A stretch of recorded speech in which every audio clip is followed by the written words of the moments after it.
The Mayo Experience. That Mayo Experience. That Mayo Experience. That Mayo Experience.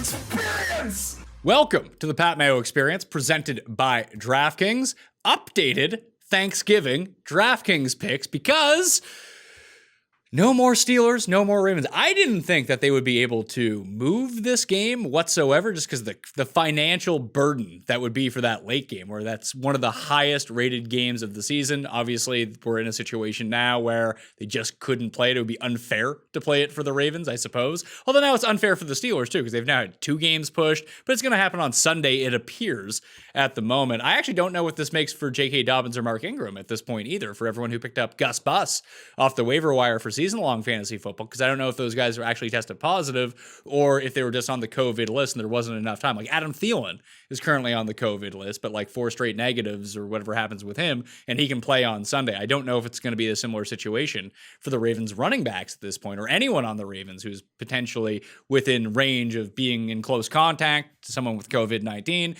Not quite sure how that goes. So it's down from a 3-game slate to a 2-game slate. You can still check out most of the stuff from the Thursday or the show I did on Monday with Joe Holka, where we just break down game by game, but obviously there was no more Steelers-Ravens on this slate, so yeah, we didn't have time for a guest or anything like that, but I'm just going to shoot the shit with the producer himself. Everyone knows him as Paul Shaughnessy, or at Paul Shag on Twitter. Paul, you excited for a 2-game slate? A little bit less excited. I mean, but Gus Edwards seemed like the cheap play that was probably not going to work, but was going to be in like all of our lineups. So if we're, let's just say we're playing one lineup here. Who are we stacking? Are we doing a game stack? Are we doing a team stack? Because it feels like the Texans are going to be the stack for everyone now, doesn't it? It really does. Like Watson clearly is going to be the most owned quarterback by a long shot at this point. Like what? So we take away Roethlisberger and Lamar. I mean, how many people are going to Stafford? They didn't even score any points last week. And Andy Dalton, woof.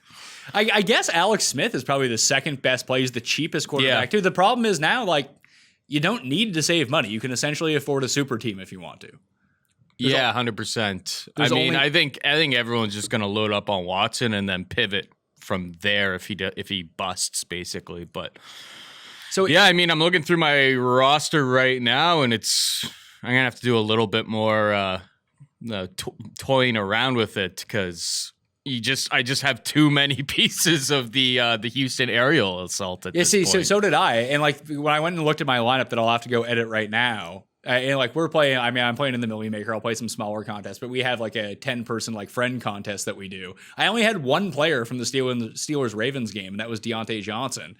So you're gonna have to overload somewhere. Like who do you think the sleepers are that we need to take, or do you just build around like? I would guess that Dalton is probably going to be the lowest owned of all of these quarterbacks. Yeah, who wants to play Andy Dalton, though? No one. But if you can go like Dalton, Cooper, Schultz, like that's a unique build, I think. Yeah, that seems to make sense. I don't know. I feel like the Dallas Cowboys are 3-point favorites in this game, and I think Washington probably should be the favorite. Yeah, I thought when we all took Washington on the spread pick show. If people missed it, it seems too easy, doesn't it? We did the Thanksgiving spread pick show. We did the Week 12 spread pick show. I guess if you want to see the Ravens and Steelers game for the Sunday slate, that's in the Thanksgiving show. That's already out. Best show of the year, by the way, the Wednesday morning spread pick show. It was pretty good. But we all picked Washington. It seems like everyone's on Washington. Although when I looked at the handle this morning, and maybe it's because Dallas is such a public team, like all of the money's on Dallas, which really surprised me. I guess Washington has been like the bottom feeder of that division for so many years. But like the thing about that division now is that everybody's a bottom feeder in that division. Like the entire division is bottom feeding. Like these are essentially coin flip games. Like you said, the Texans are favored by 3. Dallas is favored by 3. Maybe this, I guess, do we know if Swift is going to be back or not? As of right now, he's still questionable. So let's see if there's an update. He has to pass protocol. I saw David Montgomery limited participant in Tuesday's walkthrough practice. Yeah, so like it all depends on whether or not that he goes through. So to me, Watson's going to be the chalk quarterback.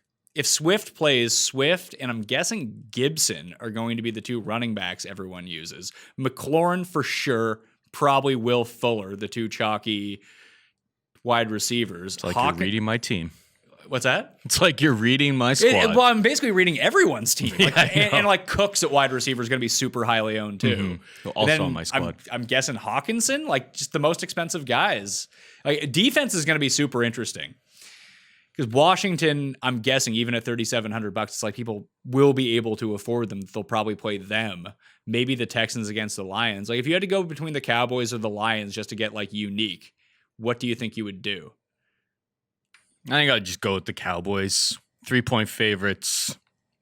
Maybe things get squirrely for Alex Smith. The problem is that I feel like the Cowboys defense has improved the last couple of weeks at least. Maybe you just hope that they can stop the run game, because if you're not going to generate any sort of fantasy points. But I think the Cowboys were actually the defense that I had in place as it was. 3-point favorites. $2,800. It seems to make some sense. Did you do the double dip move and pair Dallas's D with CeeDee Lamb? Yes. I mean, you basically you know how we're not allowed to give out lineups? I think you just did. I just gave out I guessed your lineup? Yeah, basically. So essentially, Chalk City here. So I only have one lineup. I guess the point, and I think if most people just play one lineup, it's going to be some variation of the lineup that I just kind of said. So I guess you can take that as instructive of, if you actually want to win one of these giant tournaments, like in our 10-person contest, I think that lineup is probably fine. Like it might be like a 2v2 versus someone else, or like 4 other people who all have basically the same lineup, which is probably the optimal lineup when we think about it, just going in based on the projections. But if you're playing in like the $20 Millionaire Maker on the Thursday slate on DraftKings, you probably want to, I think it all starts with the stack that you go with. Like, in the $20 contest, I'm not going to use Watson or the Houston stack. I think just by not doing that, I don't know who I'm going to end up landing on. I guess if I fade the Washington, I guess I could use McKissick out of the backfield. I could pair him with Alex Smith. That's a correlation that actually kind of makes sense.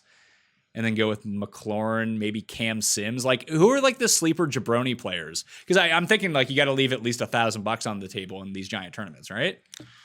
Yeah, that's clearly makes quite a bit of sense. I mean, a lot of it rests, the sleeper jabronis, I imagine a lot of it rests on whether DeAndre Swift suits up for that 12:30 game. We shouldn't have any problem. By 11:30, we should know that. Because if he's out, then you can start thinking about AP or carry on. I would go AP over carry on. That's fair. And Golladay didn't practice on Tuesday. Amendola looks like he's just not going to play. So that leaves Marvin Hall and my guy, Spiro Agnew, who also returns kicks for the Lions. So like those two would be the Lions correlation defense if you wanted to use them. Agnew had 6 targets last week, played over 50% of the snaps. He played primarily in the slot where Danny Amendola usually plays. So I guess that would make, like, he's $3,000. I don't think anyone. Schultz is kind of a sleeper, I think. Are people playing Dalton Schultz? I don't know what people are doing at tight end. Like, people love Logan Thomas every week anyway. So on a 2-game slate where he's a part of it, if you're not going to pay up for Hawkinson, then I guess Logan Thomas makes the most sense. So yeah, maybe Schultz is the play. He caught a touchdown last week from Andy Dalton. I mean, Dalton Schultz and Logan Thomas, you go through the games that they've had this season. Dalton Schultz averages more per game than him, and everyone is going to be on Logan Thomas. It seems to make sense. I mean, everyone wants a piece of the wide receivers in Dallas, and why wouldn't you? That's the best part of their team right now. But it's hard to know who's who. Like, is it going to be a Lamb? Is it going to be a Cooper? Because Washington has like the second best pass defense in the league. Logan Thomas does get obviously a lot of red zone work, but you know who else does?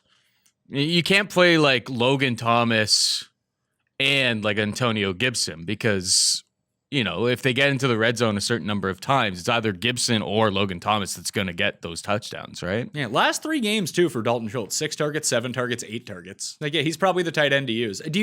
I guess the Lions passing game is the one I'm most confused about because like I haven't really heard anyone mention Marvin Jones all week, and now we don't know if Golladay is going to go. But if like Golladay plays, do you play Golladay?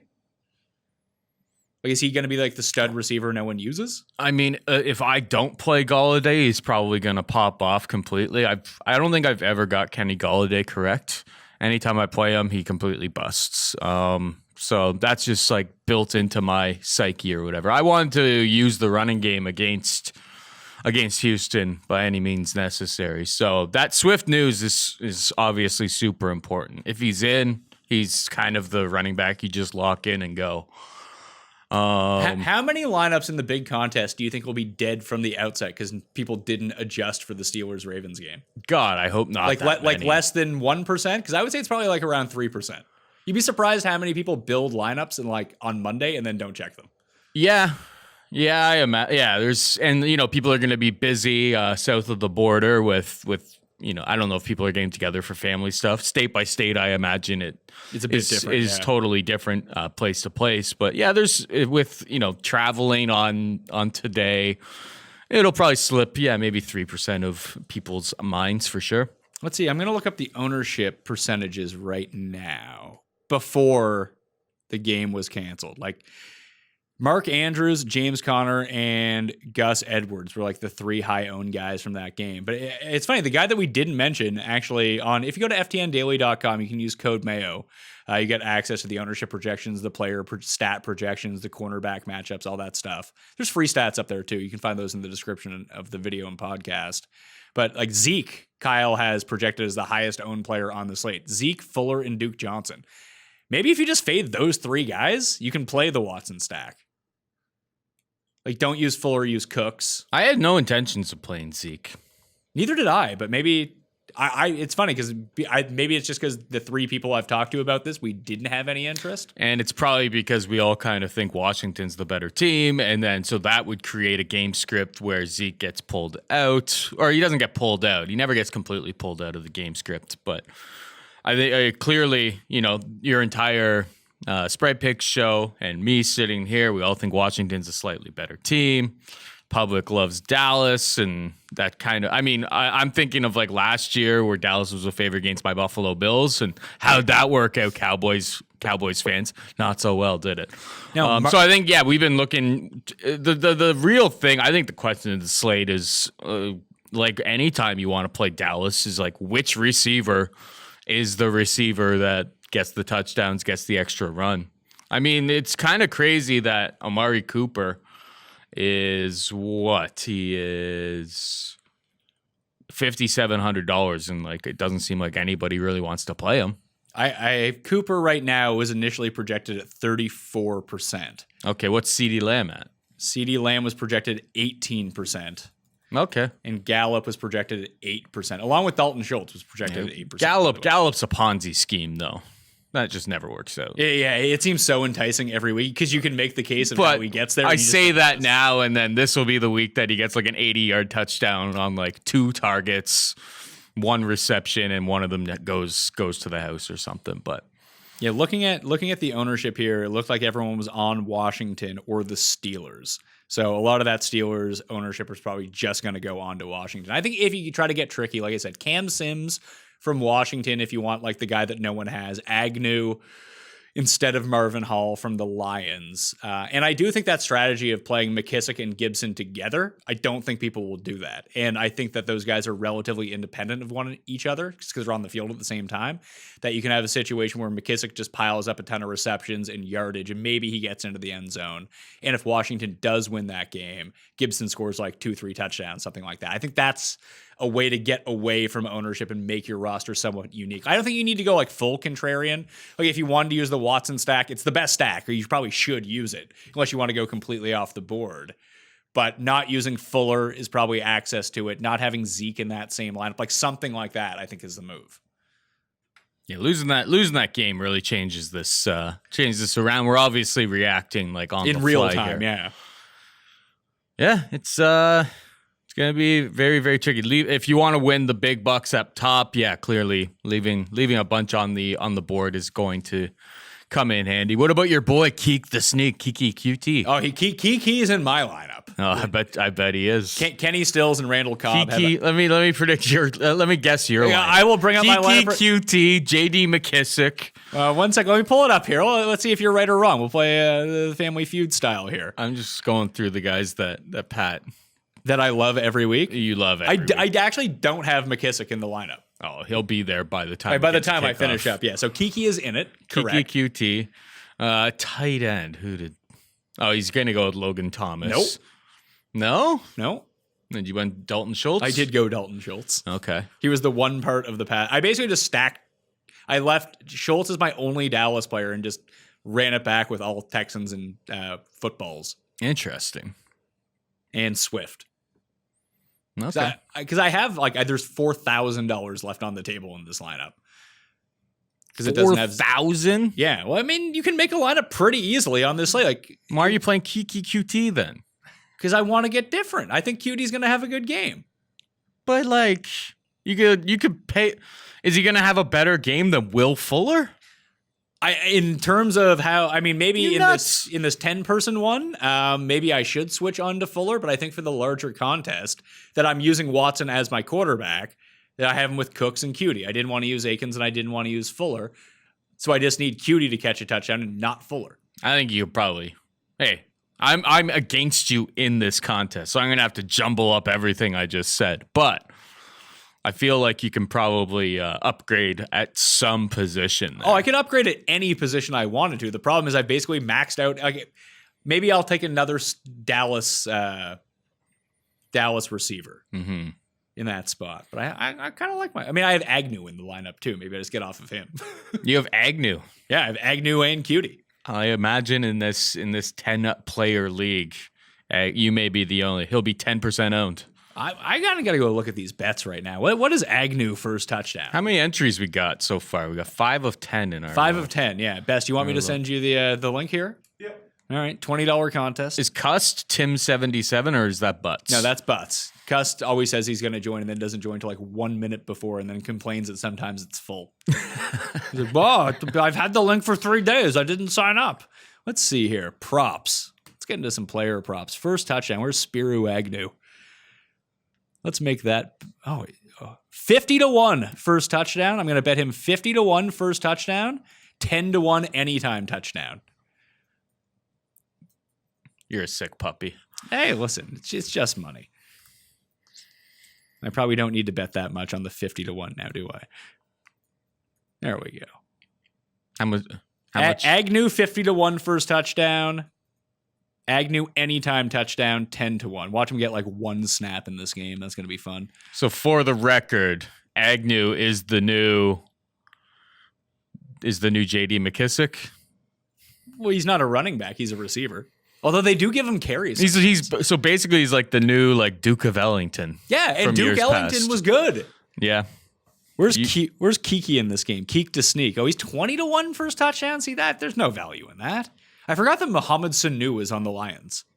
Yeah, he ran snaps last week. The Lions, that's the thing about that total in that game, though, too, is that it's 51 right now. And I know that neither of these teams have been exemplary on defense recently, but the Lions receiving core, if Kenny Golladay is out, it's pretty sad. It's a sad state of affairs in Detroit right now. What's that? We continue to not talk about Marvin Jones in this game. And he's basically great, except for, he had the touchdown called back last week, but I think he had caught touchdowns in 3 of the past 3 games that Golladay was out. Yeah, Marv may be the play. I'll have to I may have to squeeze Marv. Here is the move. Because I'm also betting Garrick Higo in the South African Elford Dunhill. I kind of think that 51 goes under, though. I can see that. So here's what I'm doing. Garrick Higo to win the Elford Dunhill Championship. He's now down to 33-1, which I'd still bet anyway because I'm only making 1 bet. Parlayed with Jamal Agnew, anytime touchdown, 10-1. That's going to be worth 10 of my dollars. Spend 10 farms and win how many farms? 373 farms. Nice. So 373-1. There's Pat's. There's a way to lose $10. There you go.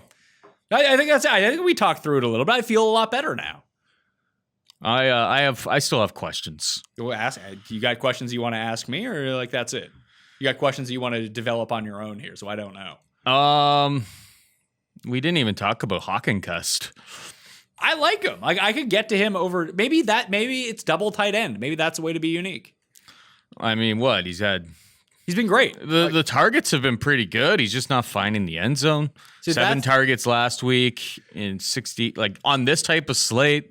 Yeah, you could go. That may be enough, right? I mean, like 10.8 points from your tight end who's $4,700 on this slate, especially if like this Detroit game maybe goes under.